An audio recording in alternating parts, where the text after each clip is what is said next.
Vous savez, ce moment où vous sentez que quelque chose ne va plus, vous n'êtes plus tout à fait la même personne. Vous regardez votre vie, votre travail, vos habitudes et tout sonne comme faux. Comme un vêtement trop petit qui vous étrangle un petit peu plus chaque jour. J'ai une bonne et une mauvaise nouvelle pour vous. La mauvaise, c'est l'inconfort de la réinvention. Ce ne sera pas tout rose. Et la bonne, ça veut dire que votre nouvelle vie, elle frappe déjà à votre porte. Moi aussi, je l'ai vécu plusieurs fois. Quand j'ai quitté mon poste de psychologue à l'Éducation nationale, quand j'ai lancé mon entreprise, cabinet en orientation scolaire et professionnelle, orientation sereine en 2022, et même aujourd'hui, alors que je prépare un nouveau chapitre de ma vie, oui, je vous en parlerai bientôt. Dans cette vidéo, je vais vous partager 3 signes que votre réinvention est en cours et comment les utiliser pour avancer sans vous perdre, garder le focus. Mais avant, je me présente, je suis Christy Cherin, psychologue spécialisée en orientation scolaire et professionnelle. J'accompagne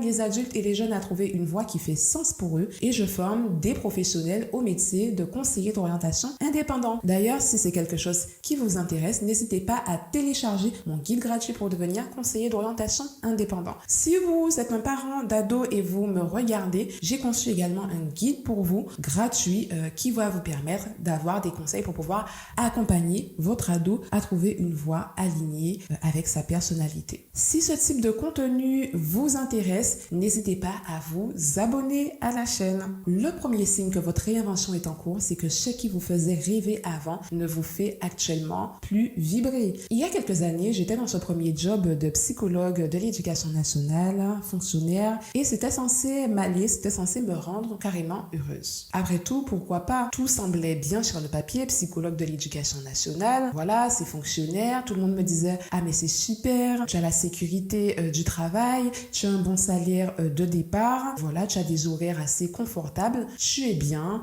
c'est déjà super ce que tu as. » Mais à l'intérieur, plus le temps passait, plus je me demandais si j'allais faire ça toute ma vie, jusqu'à 55 ans, bref, et j'ai commencé progressivement à me sentir vide par rapport à ce métier. J'avais l'impression d'étouffer, j'avais l'impression d'être dans une vie qui ne m'excitait plus le temps passait. Ce qui m'animait avant ne m'animait plus autant. Au départ, j'étais extrêmement investie dans mon travail, mais finalement, ça ne suffisait plus à remplir un petit peu mon réservoir intérieur, à remplir mon cœur tout simplement. Ça ne me nourrissait plus. Et si vous ressentez ça, eh bien, c'est un signe. Pas un signe que vous êtes ingrate, pas un signe que vous ne voyez pas la valeur de ce que vous avez, mais vraiment un signe que vous êtes en train de vous réinventer. Et que vos aspirations ont évolué, il faut normaliser ça. Il faut normaliser le fait que l'on change, que l'on évolue, qu'on ne veut pas rester dans la même condition sociale, ni le même travail, ni le même lieu géographique. Alors, une question que je trouve intéressante à se poser, c'est si vous aviez une baguette magique aujourd'hui, qu'est-ce que vous changeriez dans votre vie et qu'est-ce que vous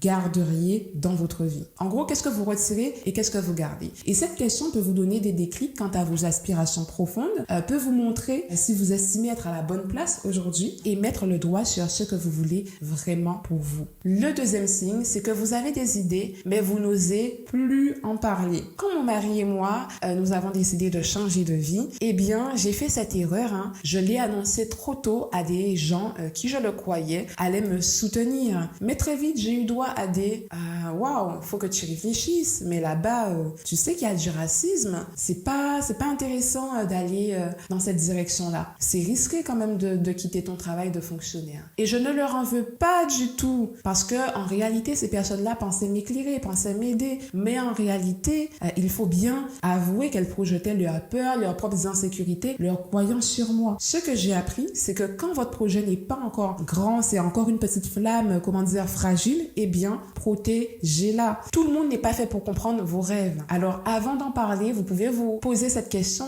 Est-ce que cette personne croit au fait de se reconvertir professionnellement dans le domaine dans lequel je veux me reconvertir? Est-ce que cette personne croit au fait de se réinventer personnellement et de vivre un style de vie différent? Oui ou non? Et connaissant la personnalité de cette personne à qui je compte parler, est-ce qu'elle va percevoir ça comme positive ou négative? Est-ce qu'elle va avoir tendance à me limiter dans mes choix? Et une fois que vous avez répondu à ces questions-là, forcément, vous allez savoir lorsqu'il faut mieux être secret sur votre projet et lorsque vous pouvez tout dire librement. Et le troisième signe, c'est que vous surprenez votre entourage par vos choix. Et c'est ok, du moins ça devrait l'être. Et c'est le plus dur. Se réinventer, c'est comme enfiler une nouvelle peau. Et certains ne vous reconnaîtront pas. Ils diront, mais un tel, tu as changé, avec un air perplexe. Tu es sûr que c'est ce que tu veux? Tu es sûr que tu veux te lancer là-dedans? Mais j'ai entendu dire que c'est pas facile. Ah oui, quand même. C'est complètement différent de ce que tu faisais avant. Donc avec un air perplexe. Et vous avez parfois envie de leur répondre,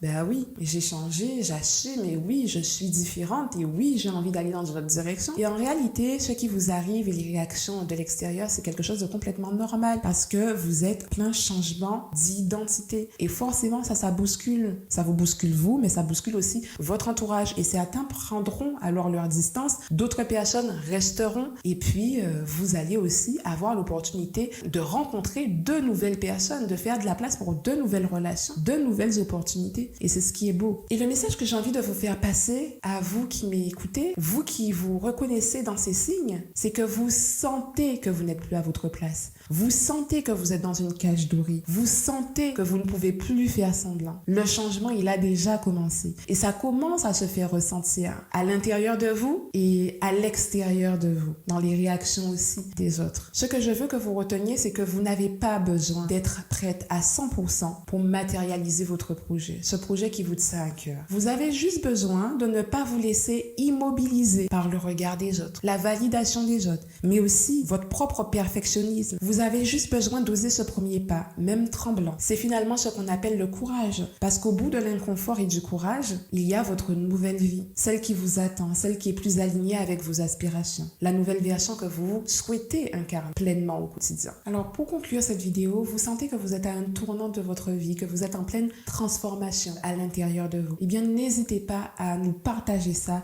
en commentaire. On vous lira, je dis on parce qu'il y a d'autres personnes aussi qui seraient curieuses, je pense, de vous lire. On vous lira avec plaisir. Voilà, n'hésitez pas à nous laisser vos commentaires et à nous dire ce qui se passe à l'intérieur de vous. J'ai hâte de vous lire. Ciao, ciao les chers.